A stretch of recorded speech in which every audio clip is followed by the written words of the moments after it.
तो लोगों का उत्साह वर्णन करने योग्य अब नहीं है। लोगों में इतना ज्यादा उत्साह पूरी की पूरी अयोध्या नगरी में दिख रहा है। दूर दूर से लोग आ रहे हैं, देश के बाकी हिस्सों से भी आ रहे हैं। पर इसके साथ ही हम आपको ये भी बताते हैं कि जब यहाँ पर पूजा की जाएगी, केवल एक दिन की ये बात नहीं होगी, बल्कि एक लंबा अनुष्ठान यहाँ पर चलेगा। अलग अलग परंपराओं का पालन यहाँ पर किया जाएगा ताकि समूचे देश में हर व्यक्ति इससे जुड़ पाए।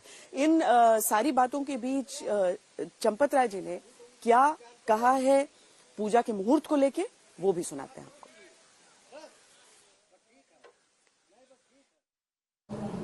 प्राण प्रतिष्ठा की पूजन विधि 16 जनवरी से प्रारंभ होगी, 22 जनवरी को पूरी होगी। अंतिम पूजन दोपहर 12:20 पर 22 जनवरी को होगा। प्रधानमंत्री जी स्वयं रहेंगे।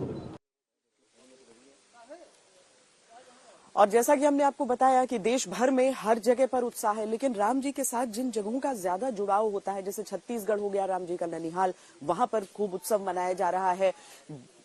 सीतामढ़ी, जहां से जल भी अयोध्या के लिए रवाना किया गया है, उसके साथ ही जनकपुर धाम, नेपाल का जनकपुर धाम, जहां पर बहुत जश्न की तैयारी है। आखिर उनके जो दामाद हैं वो लौट रहे हैं अपने घर अयोध्या, तो हम वहां की भी तस्वीरें आपको दिखाते हैं और वहां से ये रिपोर्ट दिखाते हैं मेरे सहयोगी रोहित सिंह की। हम मौजूद हैं श्री राम के ससुराल, या कह सकते हैं मां सीता के मायके में, जनकपुर धाम में हम मौजूद हैं। और 22 जनवरी के उस कार्यक्रम को किस तरीके से और ज्यादा भव्य बनाया जाए, उसको लेकर नेपाल ने भी जबरदस्त तैयारी की गई है, खासकर जनकपुर धाम में। और हम इस वक्त मौजूद हैं जनकपुर धाम से। दरअसल एक यात्रा निकली है और ये यात्रा है जलाभिषेक यात्रा। और जो जानकारी है उसके मुताबिक पिछले कुछ दिनों में नेपाल के जितनी भी नदियां हैं, प्रमुख नदियां, उन नदियों का जल लेकर इस तांबे के कलश में रखा गया है। और आज ये यात्रा जनकपुर धाम से निकली है अयोध्या के लिए, और ये 29 तारीख को ये यात्रा अयोध्या में समाप्त होगी।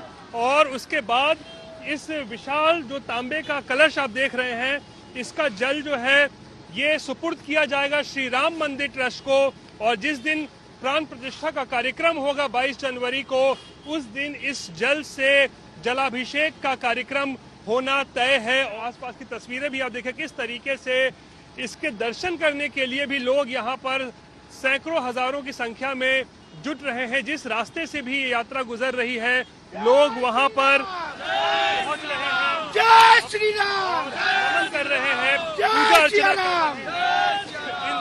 अर्चना जलाभिषेक यात्रा की। और कहीं न कहीं दिखाता है साफ तौर पर कि किस तरीके का उत्साह, एक तरफ जहां हम उत्साह देख रहे हैं कि अयोध्या में तो जबरदस्त है ही, वहीं श्री राम के ससुराल या फिर कहें मां जानकी का मायका जनकपुर धाम में भी जबरदस्त खुशी की लहर है। और सभी बेसब्री से इंतजार कर रहे हैं कि कब 22 जनवरी को श्री राम मंदिर का उद्घाटन हो, प्राण प्रतिष्ठा का कार्यक्रम हो, और फिर उस दिन को नेपाल के लोग जो है वो दिवाली के तौर पर मनाने का भी उनकी मंशा है। कैमरा पर्सन दीपक कुमार और गणेश शंकर के साथ रोहित सिंह, जनकपुर धाम, नेपाल, आज तक। ये जनकपुर धाम और अयोध्या के रिश्ते हमेशा रहे, सांस्कृतिक रिश्ते हमेशा रहे, लेकिन दोनों को जोड़ने वाली सड़क का निर्माण बहुत लंबे समय के बाद हुआ। अब उसी सड़क मार्ग से होते हुए देखिए किस तरीके से वो पूरी यात्रा आगे बढ़ रही है। उसी तरीके से अयोध्या नगरी, यहाँ पर श्री राम तो हमेशा से रहे, हालांकि अब अदालती आदेश के बाद जब निर्माण यहाँ पर शुरू हुआ है विशाल राम मंदिर का, तो राम जी आकर विराजेंगे यहाँ पर। एक लंबा वनवास उनका पूर्ण होगा। अयोध्या नगरी में विकास भी नहीं हुआ था, यहाँ पर तेजी से जिस तरीके से अब यहाँ पर होटल्स, टेंट सिटीज की व्यवस्था हो रही है। मेरे सहयोगी कुमार अभिषेक उस पर ये रिपोर्ट लेकर आए। तो हम आपको दिखा रहे हैं अयोध्या की सबसे बड़ी टेंट सिटी। जी हां, ये वो टेंट सिटी है जो 16,000 लोगों को इसमें रिहाइश देगा। यानी कि जब 22 जनवरी को प्राण प्रतिष्ठा होगी, उसके 2 दिन पहले से जो साधु संत हैं और जो आम लोग हैं जो दूर से आएंगे, उनके लिए इस टेंट की व्यवस्था की गई है। कुल 307 ऐसे ये टेंट के केबिन बनाए गए हैं, जिसको कि आप इस वक्त देख रहे हैं, और ये अयोध्या की सबसे बड़ी टेंट सिटी है। इसमें 307 कमरे हैं, यानी कि 307 हट बनाए गए हैं, और हर कमरे में 3-3 लोगों के रहने की व्यवस्था है। साथ साथ जो शौचालय है वो भी इस टेंट सिटी का जो ये हट है इसके भीतर होगा। 3,500 साधु और तकरीबन 12-12,500 लोग, जो ऐसे लोग हैं जो इन सिटीज में रहना चाहेंगे, उनके लिए ये व्यवस्था की गई है। 5 किचन होंगे इसमें, अलग अलग जगहों पर जहां पर खाने की व्यवस्था है। इसके अलावा लंगर जैसा आयोजन भी इसमें होगा। कमरे के भीतर भगवा रंग के चादर, तकिए और बेड लगाए गए हैं। सबसे जरूरी बात यह है कि इसमें रहना सस्ता हो सकता है, इसलिए क्योंकि ट्रस्ट की तरफ से ये चीजें की जा रही हैं, क्योंकि होटल यहाँ के जो हैं वो महंगे हैं। ऐसे में इन टेंट सिटी का इस्तेमाल काफी ज्यादा होगा। तो हम आपको ले चलते हैं सीधा टेंट सिटी के कमरों के भीतर। हमारे साथ गजेंद्र सिंह हैं, जो कि पूर्वी उत्तर प्रदेश के संगठन मंत्री भी हैं। गजेंद्र जी, स्वागत है। जरा आप मुझे समझा सकते हैं अंदर दिखाते हुए कि आखिर आपका ये टेंट सिटी एक्चुअल में है क्या, कैसा दिखता है, इसमें कौन कौन सी सुविधाएं हैं, लोग इसमें कैसे आ सकते हैं? चलिए। छोटी सी बात पे हमने 45 एकड़ में इस प्रकार के 6 नगर बनाए हैं। 6 नगरों के अलग अलग नाम भी दिए हैं, और ये हमारा पहला नगर है। तो ये हमारे पहले नगर में लगभग सभी सुविधाएं पूर्ण हो चुकी हैं। ये हमारे कमरे हैं यहाँ पर। अच्छा। ये कमरे में हम 3 बेड डालेंगे। 3 बेड डालेंगे, इसमें लाइट भी होगी, मोबाइल चार्जिंग का पॉइंट भी है।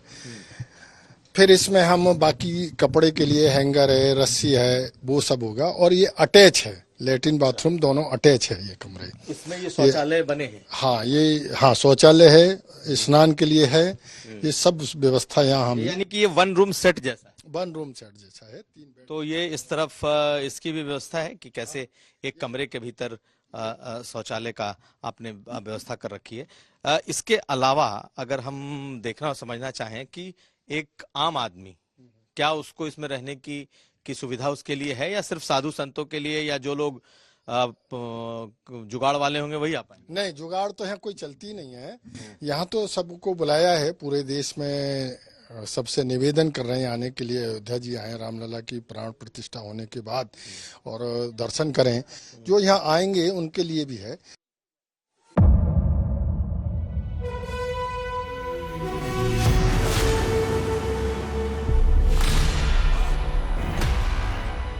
मुद्दों का मैदान, तर्कों पर घमासान। क्या बताना चाहते हैं इस देश को? किससे किसकी ठनी, किसने दी किसे पटखनी, क्या सच है जिसको छिपाने की कोशिश। खबरों की दुनिया का सबसे बड़ा अखाड़ा दंगल देखे मेरे यानी चित्रा त्रिपाठी के साथ रोज शाम 5 बजे सिर्फ आज तक पर।